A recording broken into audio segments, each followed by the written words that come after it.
Hey, Courtney, you there?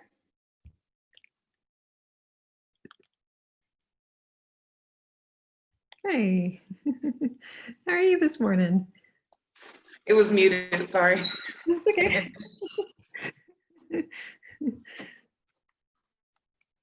Trying to figure out how to post. I don't think I'll get it to work.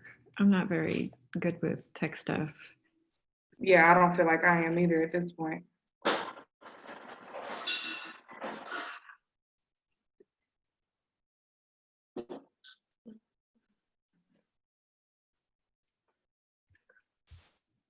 I get some stuff going in the chat box ahead of time. I think I told you yesterday, Reverend Liz is going to be able to join us. Kind of like anxious because if she's not here, I'm gonna have to like text her and get a hold of people. So I'm gonna make Danita a co-host so she can help like with the tech stuff in case I need to do something else. Okay. So Texas.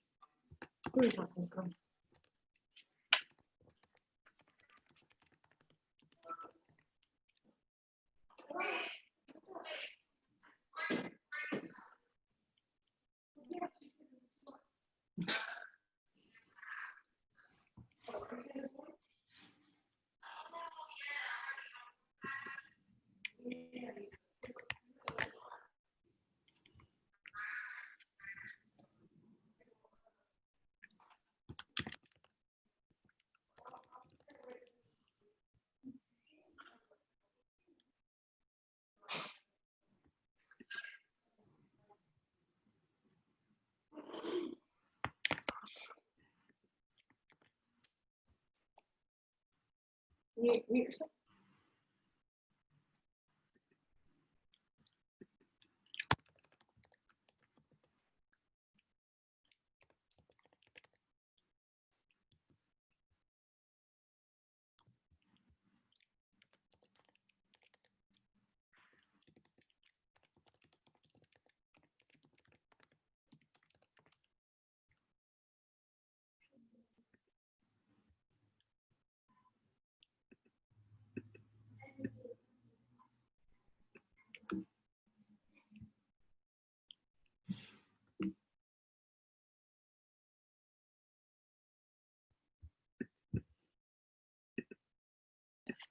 I'm nervous still. I am too, and I'm not even talking. Are you okay? I mean, I'm trying to be. It'll be okay. She has some support here. I'm her sister. Hi. That's my sister. Hi, she's at my house right now. It goes a little better when you're on Zoom because if it was in person, I don't think I could do it. It makes me so nervous. I mean, I get nervous, but I think I speak better in front of people, you know, like, I don't know, I'm just a people person, so. Do you? I do. No, she's nervous for you. Don't be nervous for me. That makes me even more nervous. No, like this is always, I actually do a lot of talks around the state, and every like the hour before the talk, I'm just like a bundle of nerves. And then when I get up to speak, it's okay. It just stresses me out. I'm not made for public speaking. Yeah. You're so sweet.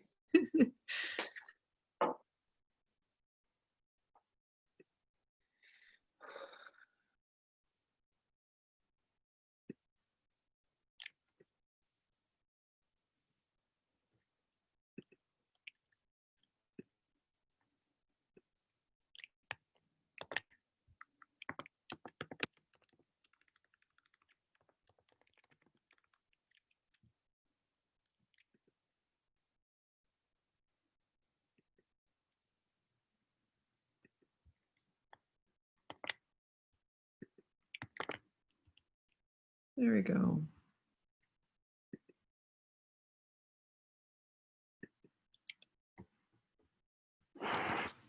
It looks like John Ross joined us.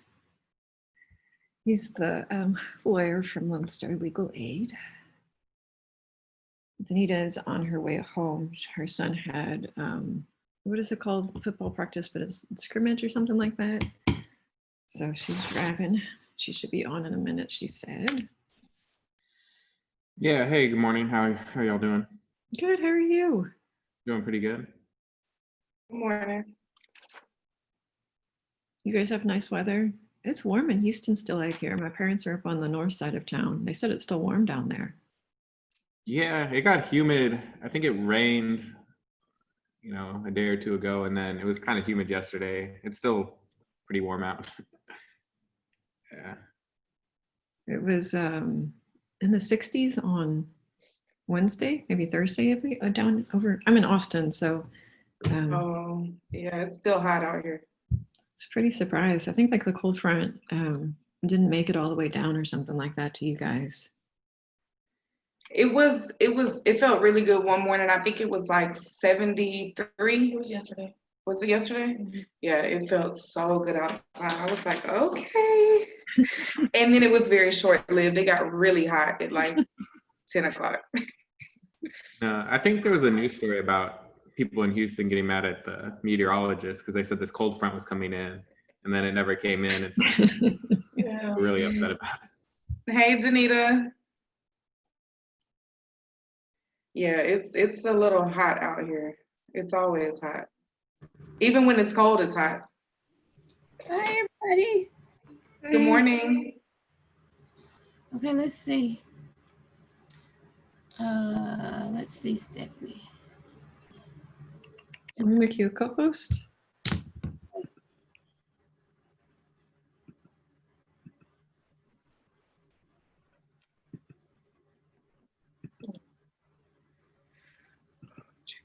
Mom.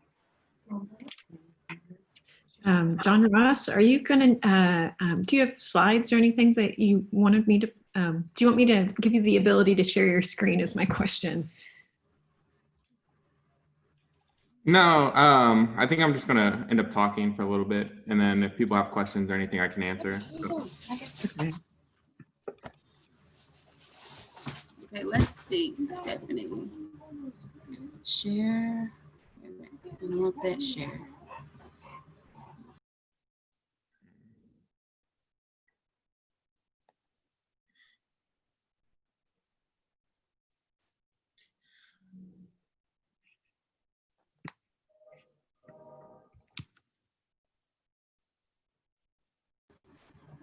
No, what we'll have to do, Stephanie, is let me pause the recording.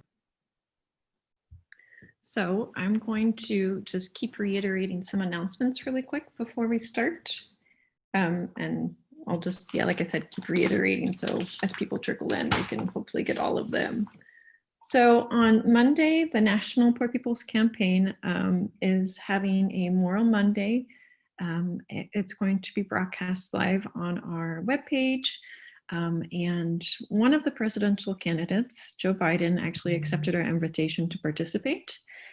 So he will be on there. And basically the purpose of the Moral Monday is to get people the training and resources that they need to help get out the vote for the upcoming elections. So we have something called a MORE training, and MORE stands for mobilizing, organizing, registering, and educating people for a movement that votes. So we have special trainings coming up, but this Monday we will be having Joe Biden will be there with us. So you can check that out on the website.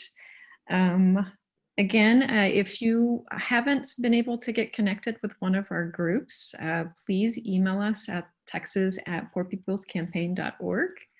And we will try to get you connected with a local group. We are doing a lot of elections work right now to help get out the vote.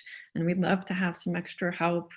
I believe in Houston, they are doing some, they're making flyers and distributing them, and they're working with students. I know in Austin, we're distributing flyers to food banks and food pantries. And we also have something called the prophetic pledge. So we're trying to get faith leaders and faith-based organizations to commit to registering and mobilizing 1,000 people to vote. I also wanted to share our new website. I'm going to share my screen really quick so you guys can check it out. So up on the website, we have a whole page on election resources. My dog's gonna bark in the background now, sorry. Importantly, I wanted to give a reminder about the census. We only have about 3 weeks left to fill out that census form. That is super important. The census is for fair and equal representation. Not only that, but it's going to determine the amount of funding that's coming into our local communities over the next 10 years.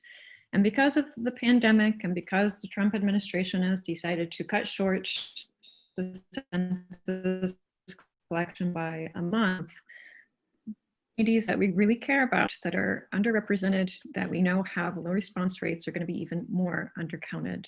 So it's really critical that everyone fills out that census form. You can do so, you can find a link for it on our website, but you can go to 2020.gov to fill it out online. Okay, up on the website, we have some basic info to help you get registered to vote for the election, request a ballot by mail if you qualify, and importantly, I want to point out that the Texas State Supreme Court recently ruled that if you are at high risk for COVID, you can vote by mail, and you can request an application basically on a website. The easiest one to remember is registertovote.org. They'll get you set up with that application and it'll come to you in the mail. And if you're confused on whether or not you are in that high risk category, you can find a link on our website that will help guide you through the process. We link you out to the League of Women Voters, who was a plaintiff in that Texas State Supreme Court case, but they have a bunch of criteria up to help guide you through that process to figure out if you qualify to vote by mail. The last thing I wanted to remind everyone of is just try to keep yourself on mute during the presentation so we don't get any background feed in. Okay, I'm gonna stop sharing my screen.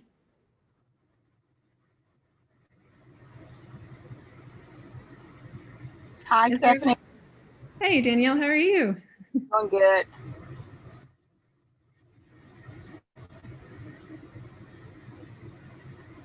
So just want to make sure Stephanie, Reverend Liz will do the opening message. She has to get off early as well, okay?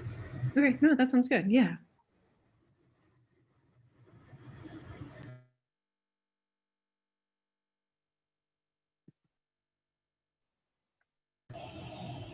And that's after you've opened, not opening up, but after you've introduced yourself and Danita has prepared an opening for us because I'm too much of a chicken. got to come out of your shell. Is Reverend Liz on yet? Not quite yet. Okay, we'll wait one more minute and then we'll start right promptly at like 11 so we can get Reverend Liz out.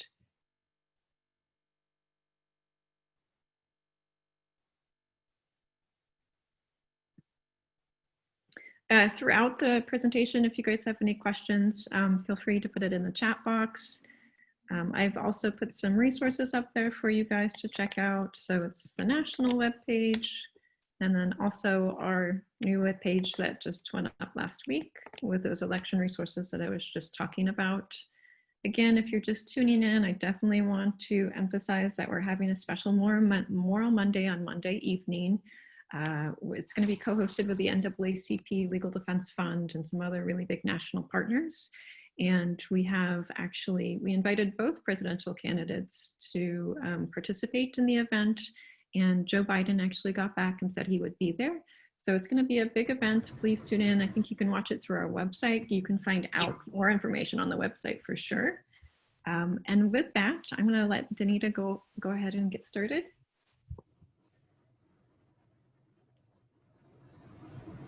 Oh wait, you're not on mute, or you're on mute. You missed all my jokes, so because now it's not funny anymore. So good morning, everyone. Thanks, Stephanie, for opening us up. Thank you for taking part in our Evictions Town Hall for the Texas For People's campaign. I wish that we could say that we are here because there is not a housing issue, that there is not a failure by our government locally and federally, but we are not. We are here because there is a crisis not only afflicting this country, but here in our backyard in Texas. Before the pandemic, Texas had 25,000 homeless people with no relief in sight. And since the beginning of the pandemic, we have added to those numbers. According to the National Low-Income Housing Coalition, when the moratorium ended in May, Fort Worth had more than 2,000 evictions and Houston more than 6,400. According to a weekly survey conducted by the census in the third week of July, Texas had the highest rate of housing insecurity of any state in the nation. That's 35.7% of adults in Texas had missed their previous housing payment and did not have confidence that they would make the next one. This is not okay in the richest country in America. This is not okay in a state where we house 50 of the 500 Ford corporations headquartered here, with revenues that exceed $5 billion and that pay no corporate income tax. Our state leaders must do better, and we as the Texas Poor People's Campaign demand more. With us today, we'll have one of our co-chairs of the National Poor People's Campaign, a national call for moral revival, Reverend Dr. Liz Theo-Harris. We will have testimony from two testifiers who have experienced this eviction and loss and this hardship. And we will also have representation from John Ross, an attorney working out of the Houston area. So I want you to, if you have any questions, again, like Stephanie said, please place them in the chat. But this is a serious issue and we cannot let it go unnoticed, and we must bring accountability towards, request accountability from our state leaders and our federal leaders. Thank you for joining us.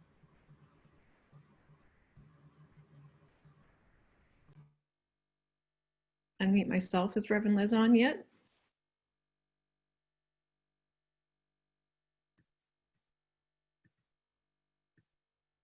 No. Danielle, are you still on?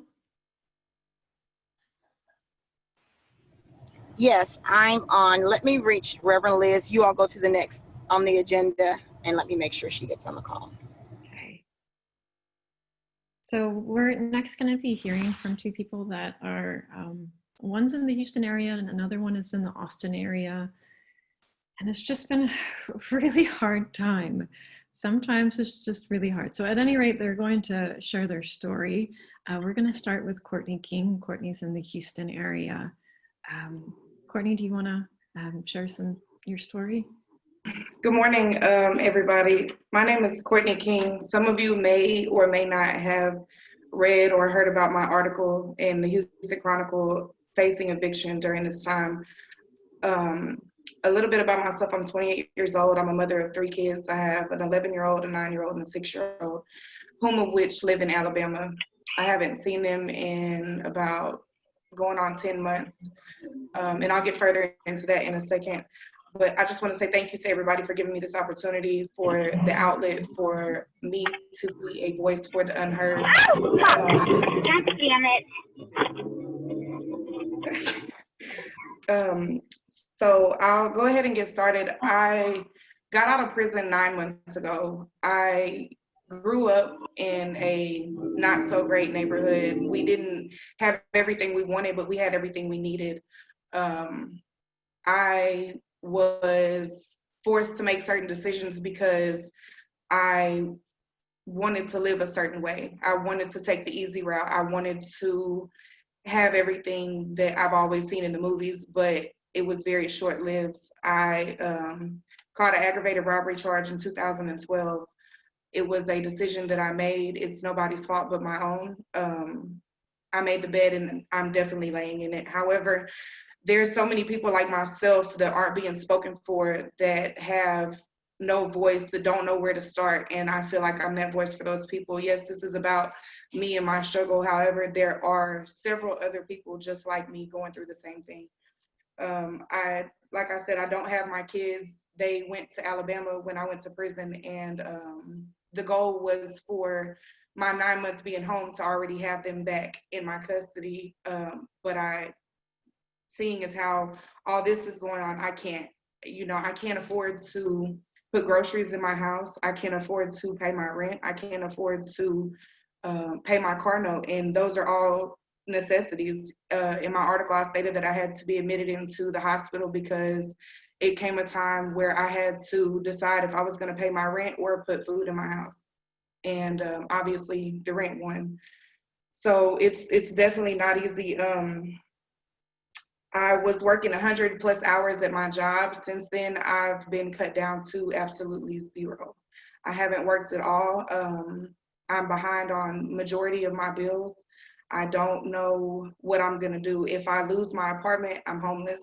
If I can't pay my car note, I'm really homeless. So that's just another person added to the statistics. And speaking of statistics, like I mentioned, I've been out of prison for 9 months, and the recidivism rate for women that are released from incarceration is 60 to 70% of a return rate, including a new charge for the rearrest, meaning they're charged for something different.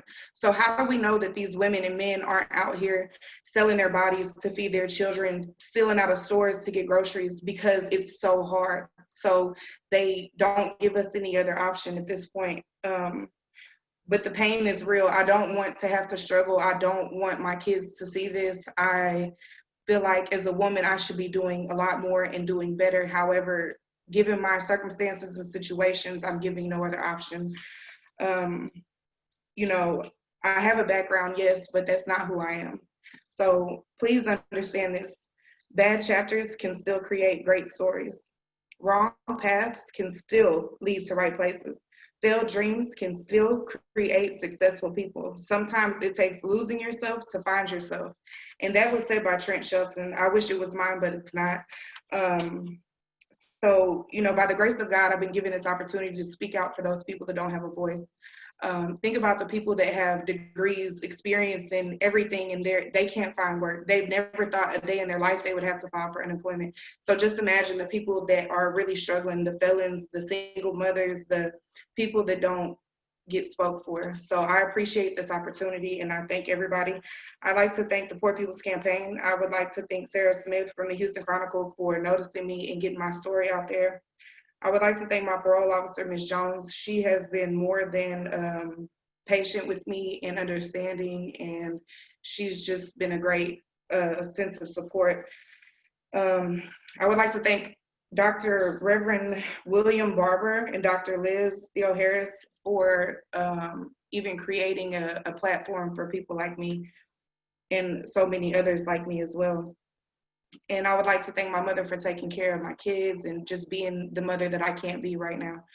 And my sister for, just always being there. And for Jarvis for always critiquing me and making me realize that there's more to what meets the eye and just being the person that I need him to be. And to my friends that, haven't given up on me, thank you so much. I appreciate it. And just know that sometimes we're products of our environment, and I would like to change that environment for people because like myself, I really want to do right. I just want to work. I just want to be successful. I just want to change the path for people coming behind me. So again, thank you for this opportunity and allowing me to speak and share my story. You're gonna make me cry. Thank you so much. I know that takes a lot of courage to get up there and tell people your story, and I really want to say thank you so much. Reverend Liz is on now. I'm hoping Reverend Liz can follow that up with some inspirational words too. Reverend Liz? Thank you so much. And there's not really a way to follow a powerful story and testimony like that other than with, great appreciation and love and respect and encouragement for everybody to keep on fighting and to keep on coming together and to keep on organizing to be able to make this society what it is supposed to be for all of us. I want to thank everybody for inviting me to join you all today, and even more so I want to thank you for pulling this powerful town hall together. We have a saying in our work that movements begin with the telling of untold stories, and I think so many of the experiences and the stories and the testimonies and the powerful demands and solutions that you all are having and telling are really what a movement is made of. And thanks to the Texas Poor People's Campaign, a national call for moral revival, for powerfully organizing and mobilizing and registering and educating people for a movement that votes. I don't have a lot to say, but I wanted to share a little bit of, I wanted to start a little bit and share. I was moved from that testimony to think a little bit about the Bible, you know, as a preacher and as a biblical scholar, but mostly as someone who has been homeless myself and who has been organizing amongst poor and homeless people for about 25 years of my life.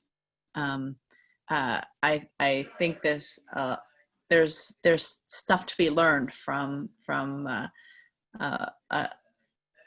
in our work, a leader who was homeless himself, and that's Jesus. No matter what your religious tradition is, you know, the Gospel of Matthew tells a powerful story of a poor person and many poor people coming together and organizing. There's, you know, everything from the Sermon on the Mount, where Jesus puts out what matters to God, how God wants this world to be. There's Matthew 5 that proclaims that the poor who can't breathe belong to God's reign, that those who hunger for justice are going to find it, that those who mourn are called to organize, and then through that organizing will find comfort. There's Matthew 6 that teaches that the way that Jesus wants people to pray for the forgiveness of debts, for having the food and the housing all of us need, for building a beautiful land of milk and honey here on earth, not waiting for poverty and homelessness and evictions to end in heaven. There's Matthew 7 that teaches to do unto others what we would want them to do unto ourselves, and Matthew 8, where a sick person, a marginalized leper, someone that's been rejected, trodden on by society, who comes to Jesus and says, if you choose, you can heal me.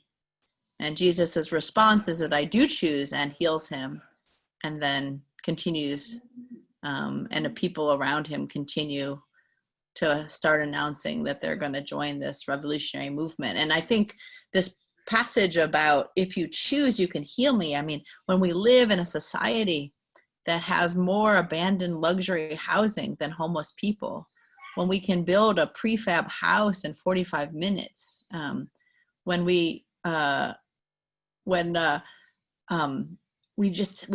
the wherewithal, the resources that they can bail out Wall Street in a matter of, you know, a night, but they can just let us as people like fend for ourselves on the streets. We could choose as a nation to do it differently. And again, I find deep inspiration in the fact that Jesus reminds us that who he is. You know, he has this passage in the Bible: foxes have dens and birds of the air have nests, but the Son of Man doesn't have anywhere to lay his head. There's this biblical scholar I really appreciate who says that a probably more accurate translation of that passage is that foxes have dens and birds of the air have nets, but Son of Man or human beings or Jesus are some of the only people that are actually homeless. And so, I mean, the part of the reason I wanted to start a little bit with these biblical passages, again, isn't because I think everybody holds the Bible in the same place, but I think for too many years, poor people, folks facing eviction, folks facing hardship, have been blamed for our poverty. We've been called lazy and crazy and stupid. We've been bombarded with the message that if God wanted to end poverty and homelessness, he would do so. We've been lied to and heard that if we just prayed more or worked harder or had fewer babies, or if we were of a certain race or a gender or sexuality or an age, we wouldn't have to suffer so much. But, you know, the Bible and even the U.S. Constitution has a different message for us, that Jesus again reminds us that if we don't have housing or adequate food, or our kids are going to failing schools, or the wages we're paying are too low, it doesn't have to be this way. If the cops are targeting and killing Black and Brown and First Nations people, this is not God's will.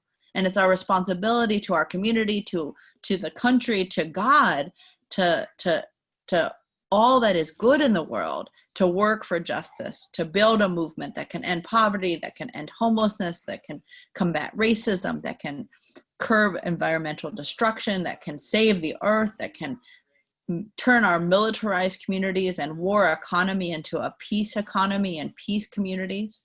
And that, when Jesus reminds his, the followers around him, followers that are experiencing the same kind of poverty, the same kind of eviction, the same kind of homelessness that he is, that we're supposed to let our light shine. We're supposed to give ourselves, our minds, our bodies, our souls to uplifting the human condition. And that sacred texts across many traditions teach that the way that we're to be good human beings in this world is to be just to our neighbor, to welcome the refugee, to protect the vulnerable, and to organize society around the needs, the homeless, and the down and out. And so I just want to be here with everybody today to say that this is holy work. That the organizing work that you all are doing, the testimonies that you're telling, and your commitment to saying no to this poverty, to this eviction, to this oppression, to this incarceration is the work that has to be done. And that we have to do it together, and that we are doing it together. And that when we mobilize, and when we organize, and when we register, and when we educate, that is indeed when we can make life better, not just for ourselves, not even just for our children, but for the whole society. What we've said over and over in the Poor People's Campaign is that when you lift from the bottom, everybody rises. When we organize our society, our resources around those who are facing eviction, guess what? Everybody benefits. When we pay our workers a living wage, guess what? That improves the economy for everyone. When we invest in children and in education, we actually save ourselves money in the future. And when we combat incarceration and police violence and all forms of violence, in the words of Coretta Scott King, that apathy towards, the injustices in our world, that itself is violence. But when we combat all the forms of the denying of people's lives and livelihoods, that is when life gets better for everybody. And so I just want to thank you all for your commitment. And I want to say we are in a society and in a moment when the time is right. The time is now. Things are not getting better unless we make them better. And it's only been when people like us from all walks of life, unlikely alliance of people, but who come together because our backs are against the wall and all we can do is push. It's only when we do this kind of work that we are able to change society for everybody. And so I thank you all for doing this work. I look forward to hearing more of people's stories and demands. I hope that folk will join us on Monday for this Voting is Power Unleashed powerful mass assembly on Moral Monday. I hope that you'll get deeper involved in the We Must Do More, mobilizing, organizing, registering, and educating people for a movement that votes campaign. But mostly what I hope is that we can build the kind of powerful organizing coalition in Texas and across this country that will make our power structure say yes. Say yes to housing, say yes to living wage jobs, say yes to education, say yes to food, say yes to healthcare, say yes to everything we need to thrive, not just barely survive. And make this world, one where all God's children have the right to live. Somebody's been hurting our people. It's gone on far too long, and we can't be silent anymore. Thank you for letting me be with you all today. Thank you, Reverend Liz. You guys, I'm probably not the best person to be talking. You just are making me cry this morning. Thank you for your powerful words. We really appreciate you joining us this morning. It means a lot to a lot of us. We're going to move on now. We have another testimony. I know Penny's on the phone. I saw her a few times. Penny is in Austin, and she has a friend who is homeless and who has been provided shelter because of the pandemic. And now Mary is her name. Mary is afraid that she's going to be kicked back out onto the streets after the pandemic quiets down. So Mary's going to be sharing her story next. No, she won't be. Mary's not going to be sharing her story. Mary's knees hurt too much to come down. I've been crying. I'm just so angry. I'm furious. Her knees hurt too much to come downstairs. She's in a second floor motel room, and the staff at the Pro Lodge Motel won't let me go up there. They're not allowed to have any visitors, so they won't let me go up to her. And her knees hurt too much to come down. The reason her knees hurt, she's 63, and she's been sent out on job interviews in 100-degree heat. Multiple times. I'm too angry really to speak coherently right now. I'm really angry. And I wasn't able to get anyone else. I begged Anna this morning. The problem with getting unhoused people to advocate for themselves is there's so much shame. And I know this from having been homeless as a single mom and as a new mom. People are really ashamed to talk about being in the situation because of all because they're blamed, you know. So I'm very upset this morning that they wouldn't let me go up there and talk to her. It's a COVID-19 motel. It's treated almost like a prison. They've got cops at every corner in the parking lot. And, but I guess Janelle Rainier has offered to film and promote these stories. So she's going to be meeting with my friends next on the 28th, and we'll be documenting their stories. Does Mary need help? Just a quick question on a personal level. Does she need to see a doctor today? Is she okay? Oh yeah. I mean, she needs to see a doctor all the time. Yeah. She won't go. Okay. I will call you after this event is done. Yeah. There's a lot going on, and I really wanted her to talk, or one of the members of the hen den to talk. But by the time I found out she couldn't come downstairs, it's too late to get anyone else to talk. You know, Anna didn't want to do it, and I can understand. She hasn't had time to prepare.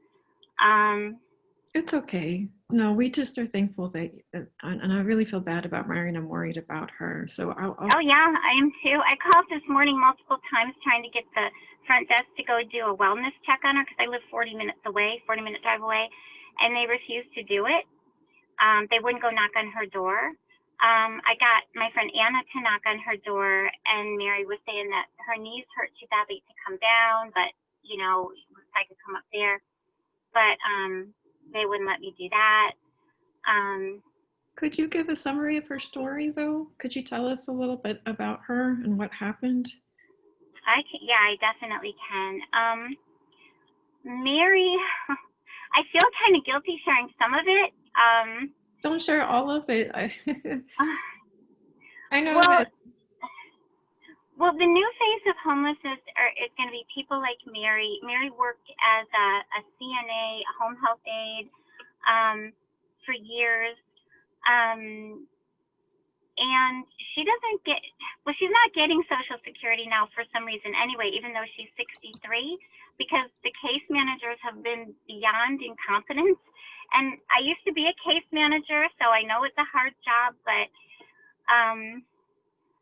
the way they let people fall through the cracks who are homeless is just astounding to me. Mary isn't even on food stamps right now. My friend Anna, was homeless outside for over a decade, has not been able to get on food stamps. Mary, she ended up outside. She was working as a home health aide. I'm sorry, I'm so upset this morning. I'm having a hard time being coherent. My mind is jumping all over the place. She's 63, she has asthma, she has diabetes, her knees are bad so that she can't walk. Her case manager at the Salvation Army keeps referring her to Goodwill to apply for jobs. Mary takes bus rides out in this Pacific out in 100-degree heat, applying for jobs. And why in the hell a 63-year-old woman with bad knees and asthma and diabetes is being told she should have to get a job? If she gets a job, it's not going to pay her rent anyway. Mary, like a lot of people who end up unhoused, comes from an abusive family. Her family refused to help her when she had quit her job to take care of her mother who died of cancer. When her mother passed away, they lost the house, and then Mary was on the street.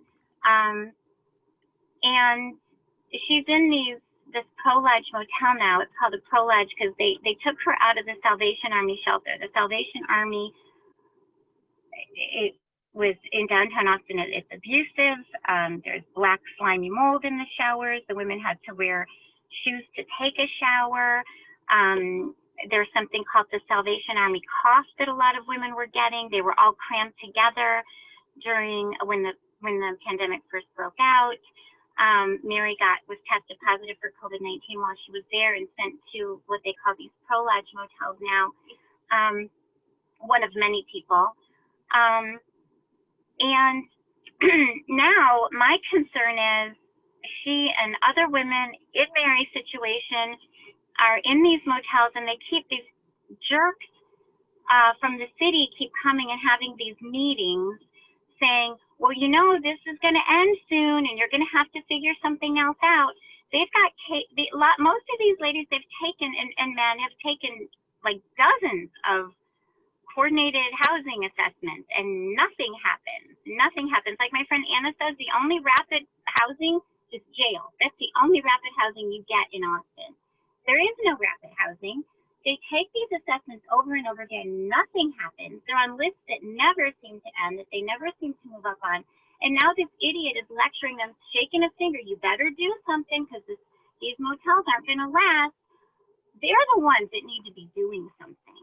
They're the ones that should have been doing something years ago. It's not the fault of the people in these motels that they're homeless.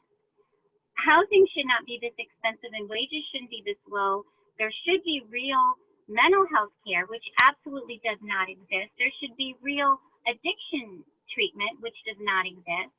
So first, the city and I say the whole country crushes people under its foot and then says, you know, you better have a plan. You better get going. And I'm just furious and frantic. And that they could hold these so-called meetings and say, you know, it's going to end. That's just cruel. Because they're not offering any real solutions. They're not saying, well, the $150 million we just diverted from the police, they could buy a house for everybody who's unhoused in Austin for that money. But instead of telling them, hey, we got this money, this is what we're going to do to house you. Instead, they're shaking their little finger saying, oh, well, Mary, you better go get a job because you're going to be on the street. She shouldn't have to get a job. People have applied for disability and then nothing ever happens. Anna was working with a case manager from Integral Care, filled out all the paperwork supposedly with the help of this case manager, but now they're telling her that some parts were missing, and I'm wondering why this case manager was paid to help Anna fill out her food stamps and get them when she obviously is incompetent and Anna's still not getting the food stamps. She obviously did not help Anna to get that filled out properly. Anna can't do things like that. I mean, complicated paperwork like that. That's what case managers are paid to do, help people. And they didn't help her, and now Anna's been told she's not getting food stamps. She hasn't had food stamps since 2008. She was on the street for over 10 years. You know, people don't just happen to become homeless. We make them homeless. we make them homeless.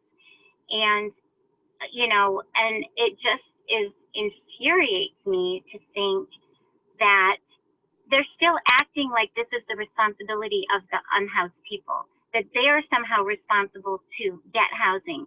No, millions of dollars go to ECHO, the local agency, to help them get housing. I think we should shut down the homeless industry. It has failed. These agencies are taking paychecks and they're not housing people. They're not helping people. All that money that goes to create these useless jobs in the homeless industry need to go into housing people who are vulnerable, because, they're not doing anything. And I know they say, oh, I got a high caseload, I'm not paid enough. Yeah, that was my situation too. That's why I quit to do something where I was getting paid for actually doing something, and then too many case managers shame their clients and say, well, and I had a young man who's got autism and struggling tell me recently that his case manager complained that she has over 70 clients, so he should stop bothering her. It's not his fault she has 70 clients. She's still getting her paycheck, and he's still not housed. So, there's this punitive mentality that gets into social services too. And it's very bullying and it's very cruel. And, I'm sorry, I'm very upset because No, it's Mary's out well and they're not understandable. helping her. So They wouldn't even go to her room and knock on the door. So anyway, that's, I guess I've rambled long enough, but I'm terrified that people are just going to be pushed back out. And I'm concerned about the people being evicted from apartments, but my fear there is that there's this mentality that, well, the people who get evicted because of the coronavirus, those are the deserving poor. But the people who get evicted, who are already homeless and have been, those are the bums. Those are the people that just won't get a job, or they just can't get off drugs. I mean, nobody can get off drugs. I mean, it's 70% of people never get off of them. So obviously it's an illness that is can probably be more managed than cured, but people still get blamed. And it's a mental illness too. And no one wants to be addicted to anything. No one wants a mental illness. And yet we still treat people like they brought this on themselves. So anyway, I just had to really well stop. So we are sending a letter. So Austin was recently ranked as one of the most expensive and unlivable cities to live in. So we even came in below San Francisco and some other cities that are just have exorbitantly high rent rates. And the reason because the minimum wage here is only $7.15, while in California it's $15. So people are actually able to make a living out there a little more than what they are here. So we're sending out a letter on Monday. Please keep an eye out for it, Austin folks, to go to City Council. The Poor People's Campaign really is a very strong believer in housing first. We are a strong believer in not just a $15 living minimum wage, we want a living wage as well. So we were going to be sending out a action letter basically to send to City Council on Monday. So please keep an eye out for that. Yeah, and Penny wrote it, so. Penny it wasn't awesome. as rambling as I was just now, so thank you so much. You, and Penny. I'm sorry. No, thank you for being here this morning. We really appreciate it. Okay, so well, thank you too. next we're going to move to John Ross Trevino. John Ross is from Lone Star Legal Aid.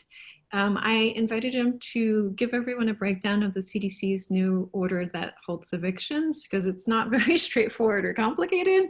When it first came out, I was reading through it and I'm like, how can people determine this? It was pretty confusing, at least to me it was. So John Ross is going to join us now and give us a breakdown really quick. Hi, everybody. Thanks for having me, and thanks for everybody sharing their stories. It's been a good experience listening to everybody so far. I want to say that I am an attorney with Lone Star Legal Aid. We're a nonprofit who helps families with civil legal matters. And so that includes housing, consumer actions, family law, and other benefits involving the state, like food stamps and things like that. So I encourage people, if they have a legal need that they should apply. I do want to say that I want to make this a little bit interactive. If you have questions, general questions, I will try to answer them. Maybe you can put it in the chat box, but I do want to say do not put any personal information. If you want to put, you know, your personal circumstances or something, I encourage you to go to lonestarlegal.org and you can apply for legal services there. You can talk to an attorney and get those personal questions answered. But if there's any general kind of questions about the order after I explain it and go kind of through it, let me know and I'll be happy to clarify it and talk a little bit more about, you know, the issues that concern y'all and what y'all want to hear about. So first of all, the CDC issued an order that took into place last Friday. And so it's only been in effect since Friday, about a week. So we're still determining what's going on, how this is being ruled about, and how courts are determining this. But basically what the CDC did is they placed a ban on all evictions for residential property until December 31st for non-payment of rent. So what does this mean? So first of all, these are for non-payment of rent evictions. If there is another kind of lease violation, the landlord may be able to continue and move forward with an eviction. This order puts a halt all the way up until December 31st, meaning that eviction should not take place. There is some responsibility on the renter. There's something that they need to do in order to be covered by this order. What a renter needs to do is they need to fill out the declaration that was given by the CDC. That declaration can also be found on our website at lonestarlegal.org. But let me go over what the requirements on that declaration are. So first of all, this is the declaration form kind of given out by the CDC. So I'm just going to give out what each requirement is for you to sign the declaration. So first, the renter has to use their best efforts to obtain all available government assistance for rent and housing. For the most part, I don't see tenants having an issue with that. For the most part, they've already been looking, they've been having trouble, struggling, finding that help. And so most tenants are going to be able to meet that requirement. The next one is the renter expects to earn no more than $99,000 for an individual or up to $198,000 for a family. R was not required to report income in 2019. R received a stimulus check under the CARES Act. And so that's pretty wide too. A lot of the families that we deal with meet that criteria, and a lot of tenants who are facing non-payment of rent evictions are also going to meet that requirement.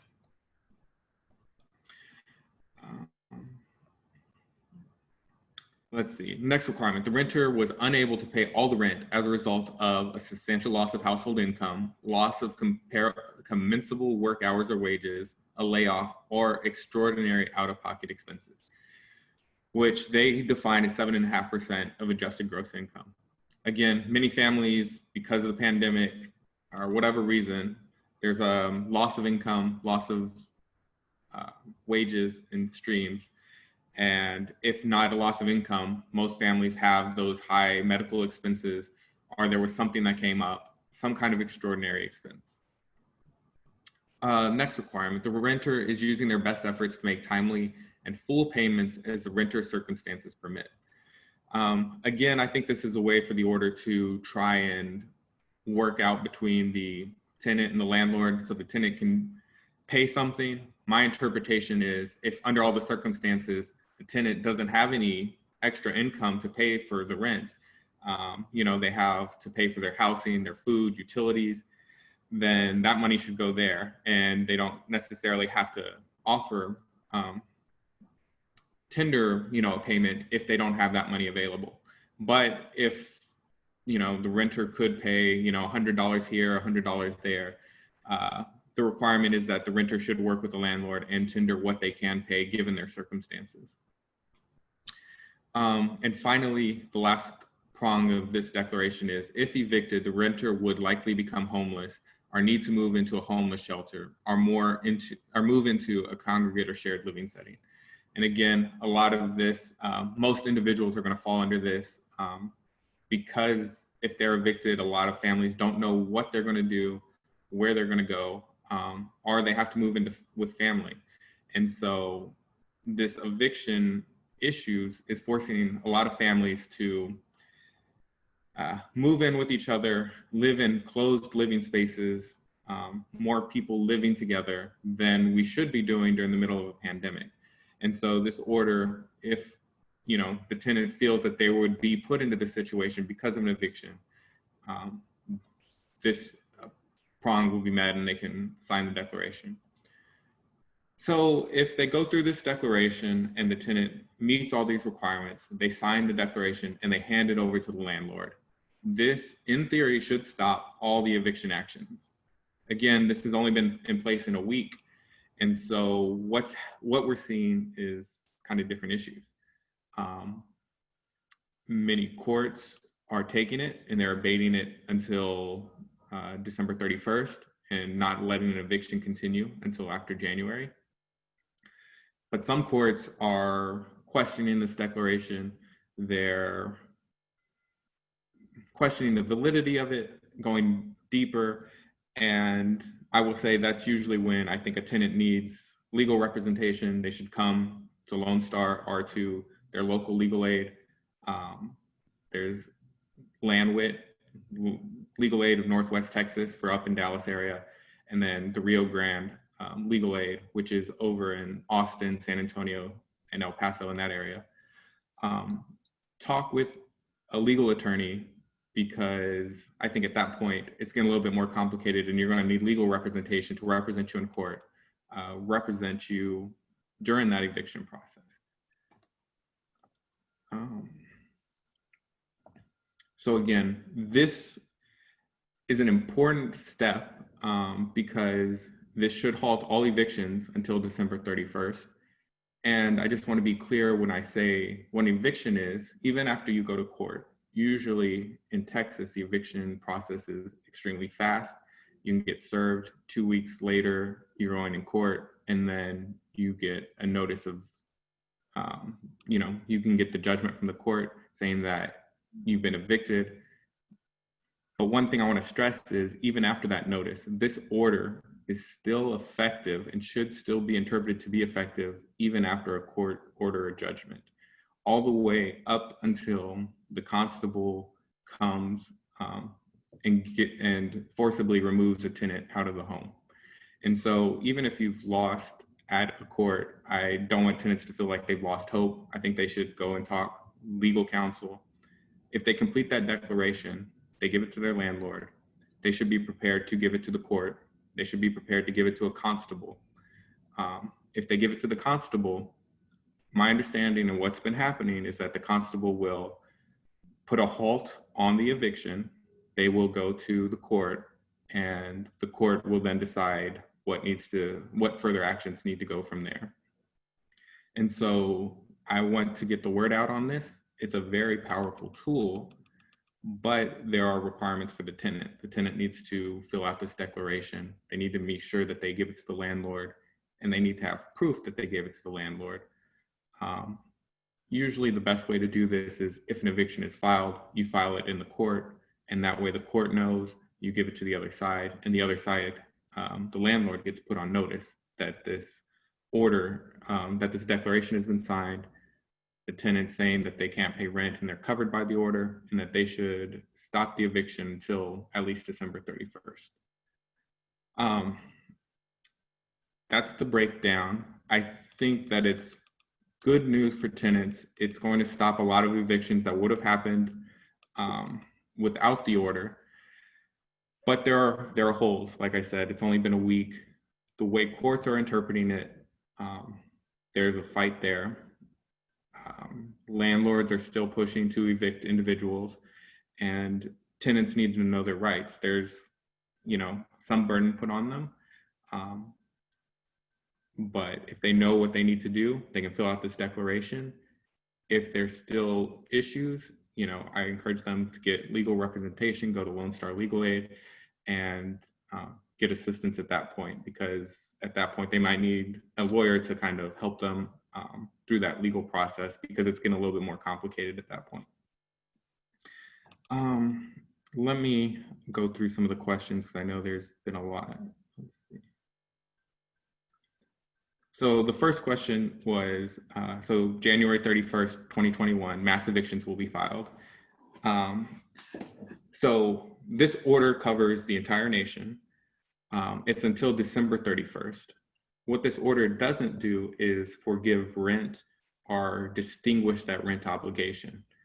So potentially, even if an individual is covered by this order and they can remain in possession of their home until December 31st, the rent that was due all during that time is still going to be due on January 1st. And so I think that is correct. On January 1st, you can see potentially a massive amount of evictions being filed if there's no new order or no new kind of stimulus to help individuals. So it's not perfect. I'm hoping that this gives, you know, tenants opportunity to figure it out. You know, unfortunately, in the past, like I said, the eviction process is so fast that it didn't give tenants options. When a constable comes at your door and you have 24 hours to vacate, you really aren't in a position to negotiate or have many options. Hopefully, this opens up a dialogue between landlords and tenants. Hopefully, landlords understand what's going on and show some compassion and work with their tenants on something that's sustainable.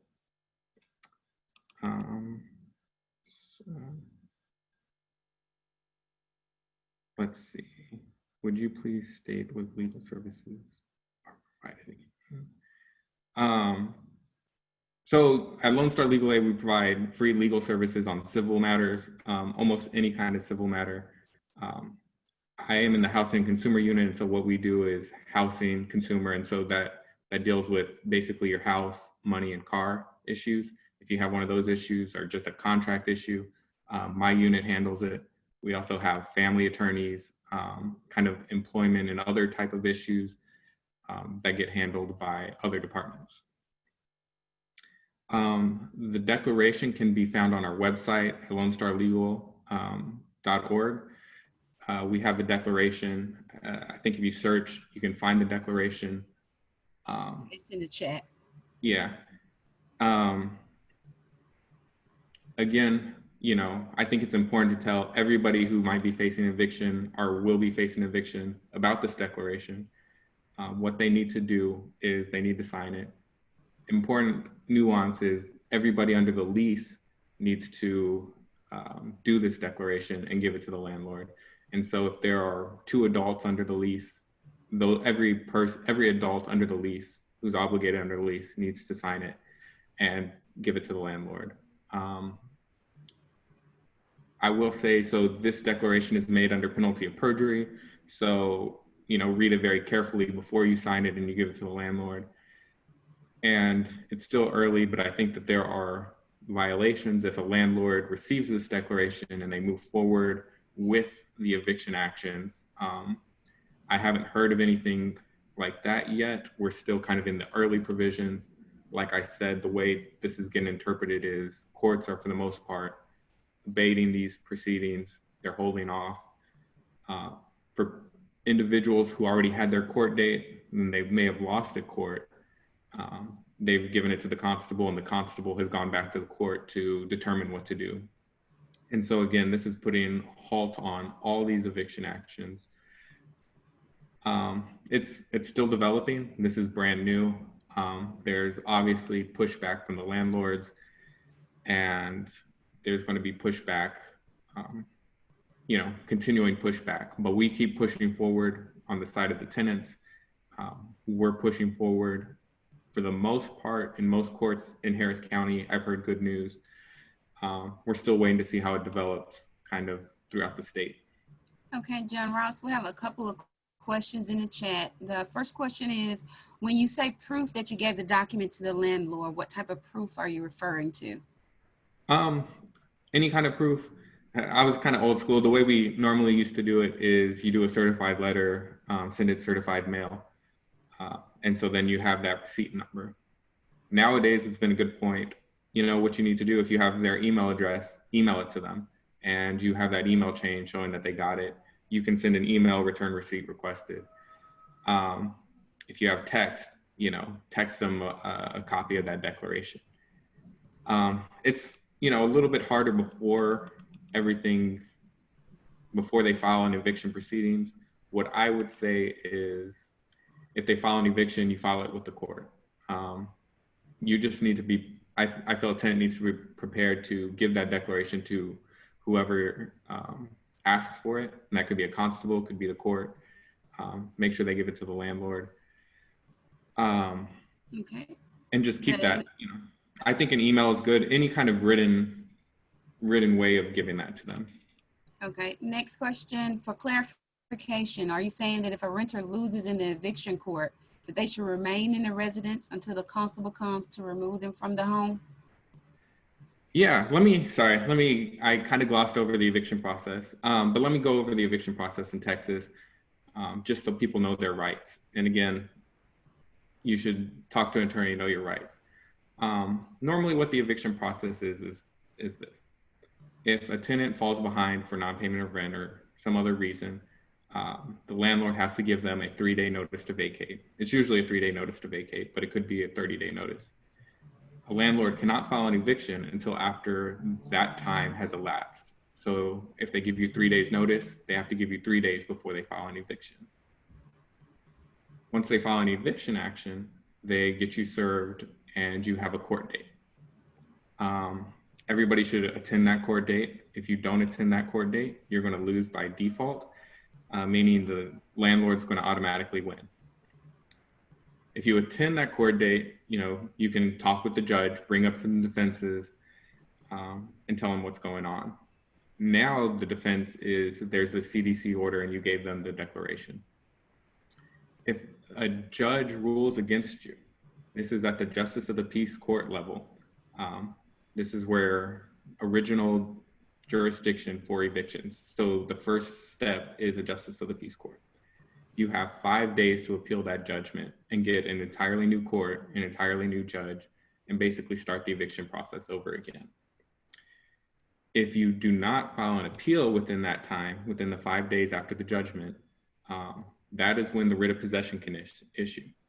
What a writ of possession is that's where the constable is given an order by the judge saying that this premises needs to be vacated. The constables are the ones who serve the tenant, telling them that they have 24 hours after that notice that they have to be removed.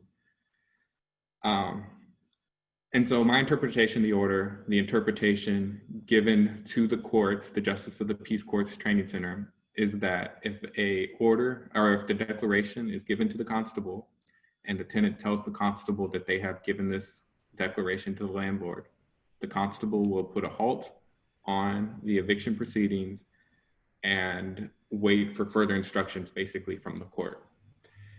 And so we're still waiting to see how that turns out. Some courts are having hearings. For the most part, they are delaying it until January. But, you know, that's still formulating. Okay, next question. Does the CDC guidelines address homeowners who may be unable to pay their mortgage? So the CDC order is really only for rent. Previous orders have been about forbearance, but unfortunately this does not cover foreclosures.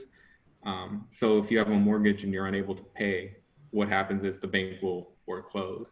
There have been passed under the CARES Act measures that helped you with forbearance and other ways to kind of talk, but unfortunately this CDC order doesn't do anything with foreclosures. Okay. Is the declaration recognized by all states? Yes. Well, I don't know how each state is handling it, but this order covers the entire United States. And so everybody should be covered. Every tenant in America who meets those requirements under the declaration and give the declaration should be covered. Okay. I think you answered this some way, somehow. But I want to ask the question again because it was put in the chat. Is the declaration binding immediately upon providing it to the landlord, or is there approval process for it? That's what's still getting worked out. I can't give a definitive answer on that. I would say do it as early and as often, as you can. But it should be, you would be a covered person if you give the landlord that declaration. What we're seeing is there's challenges to that declaration in court. And so there's some kind of, there are court proceedings about it. But for now, what I would say is, as a tenant, what you need to do to protect yourself is complete that declaration if you meet it, and give it to the landlord. If you're still having issues, go to one of the legal aid organizations in Texas or find an attorney. Okay. Sorry, I did see in the chat. So Dallas, I mentioned Landwit, which is the legal aid of Northwest Texas. So just wanted to be clear on that. Okay. And so there's a link in the chat for the declaration if you or someone you know needs that declaration. So it's in the chat, and you can also get it from John Ross's Lone Star Legal Aid website. Correct, John Ross? Correct. Yeah, we have that. We have resources if you want to represent yourself, but we also have, you can apply online. And so there's a quick, easy button you can click on and you can start the application process. If, I encourage you, if you're in a situation, apply for our services, and you can talk to an attorney. We'll determine what needs to get done, and, to fit your personal facts, an attorney can kind of walk you through what needs to get done. Okay, we have another question. Does the CDC order relieve tenants of their obligation to pay rent or stop the buildup of debt? Unfortunately, yeah. So kind of what we were talking about earlier is the CDC order does not talk about rent cancellation. The rent obligation is still there. So the tenant is still going to be obligated for that rent, for every month during that order. But the landlord just can't take any actions to actually gain possession of the property during that time. And to answer the question, how is this info being disseminated to the public in these type settings? I have not even seen it on the Dallas County website, the CDC declaration. So it's these type of settings that is pushing that information out there. There have been some newspaper reporting on it. It's limited though, as far as I can tell, which is why we reached out to John Ross, because I'm like, we need to help spread the word about this. I also wanted to mention, oh, sorry, go ahead. No, I was going to say, I think this came out Tuesday or Wednesday was the first time I heard about this order being announced. It was a total shock. We had to move to get everything ready. It just got implemented on Friday. But yeah, we've just been trying to hit media and spread the word as far as we can, because I think just the more tenants that know, the more individuals that know, the more people it's going to help. So I wanted to also say that two things. I know some of the cities and counties have set up rent relief programs. There are very specific criteria though, and it's very complicated to apply for, but it's worth looking into. The other thing I wanted to say is everyone here in the Poor People's Campaign, we need to be watching the cities and how they are distributing funds. Because I know in Fort Worth, I know Wanda's on the call right now too. Wanda and I are going to be sending out another call to action on Monday that's specifically about the CARES funding in Tarrant County, because I think they've only distributed $3 million of that rent relief and household relief. And they have, that's in Fort Worth specifically, Stephanie, not Tarrant. Yeah, Fort Worth City. I'm sorry, you mentioned Tarrant. I'm sorry. Go ahead. Go ahead. So we're sending out another call to action for you guys to convince the city, because they're spending more money on small businesses than they are on actual rental relief. And I think that's not acceptable. So look for that call to action coming out on Monday. And that's all I wanted to say on that.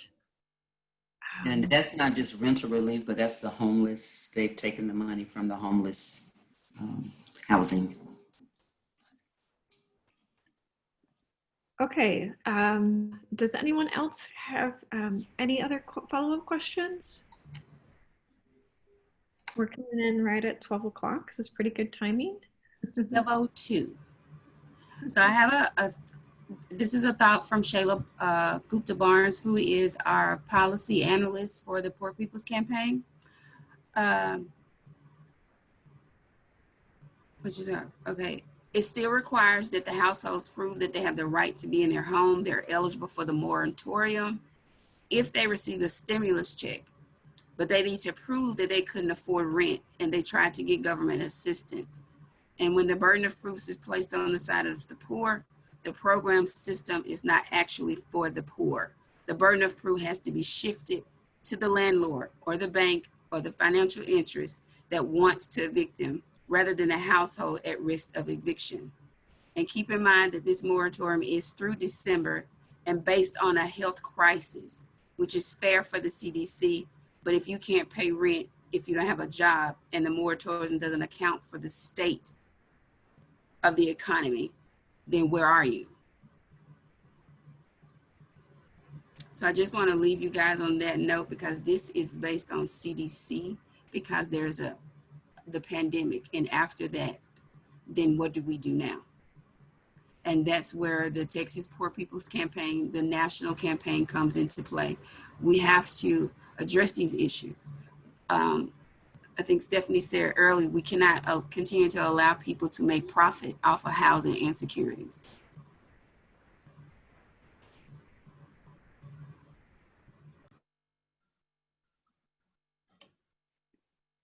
Does anyone know a way to help just in general with a fund in general for all evictions going on right now? No, I'll have to take a look. Stephanie. Hi, Jennifer. Stephanie, in Dallas, there are about 8 to 10 organizations scattered throughout. They were printed in the Elite News newspaper.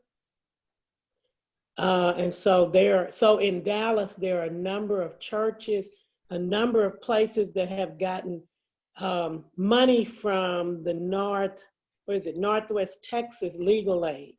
So many of the Catholic churches, Catholic Charities churches are on the list. My church, Concord, is on the list. And while if someone comes from other zip codes, they refer them to that zip code first, like there's places in Garland and Irving. So I should be able to get that newspaper article that lists where those places exist. In fact, I was going to ask your speaker, as I understand it, people who have the money have it because they did grants with legal aid. So I was wondering if that was the case with his organization also. I'm trying to think. Are you saying for tenants? We do not provide, I guess, like rental assistance with tenants at this time. Okay, that's what I'm asking. I understand that my church got some money because they went for a grant, and it was written with the Northwest Texas Legal Aid Group. And so when you were talking about people also providing attorneys, like for Dallas, is the Northwest Legal Aid one of those entities? Also, yes, there are sister organization. The Legal Aid of Northwest Texas is legal aid, and then we're all kind of funded similarly. So I wanted to mention that because then the Legal Aid of Northwest Texas also has an office at my church at Concord Baptist. So so they have attorneys that are in my church, let's just say it that way, and they have set up an office across from Redbird Mall, if anybody's in Dallas, to also help.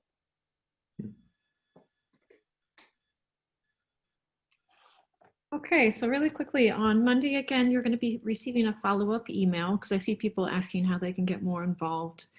For the next month and a half leading into the election, we're going to really be focusing on get out the vote efforts. Also trying to help where we can on evictions and stuff like that. But specifically for the get out the vote efforts, we have some national events coming up. I'm going to plug one more time. On Monday, we're having a big viewing event Monday evening. I think we're co-hosting with the NAACP Legal Defense Fund. We've invited both presidential candidates. Joe Biden has accepted, so he will be there. And we're going to be talking about just ways you can help get out the vote, make sure you're registered, ways to organize. Yeah, so that's going to be Monday evening. You can check that out through our website. Our local groups are really going hard on that election work right now. If you would like to help with getting out the vote in our major cities, so Tarrant County, Dallas, Houston, Austin, San Antonio, please email our website or just give us an email at texas@poorpeoplescampaign.org and we'll get you plugged in with the local efforts. And then we're going to be kind of giving a summary of everything that was on the call and listing some more of these resources that we talked about, and that's going to be sent out on Monday.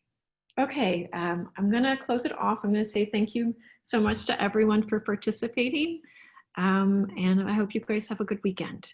Thank you. Thank you. Thank you. Have a good weekend. Thanks, Stephanie. You too. Thank you. Thanks. Bye-bye.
I see Patricia still in the chat. We're gonna, I'll share the link to the recording so you guys can go back and view it in the follow-up email.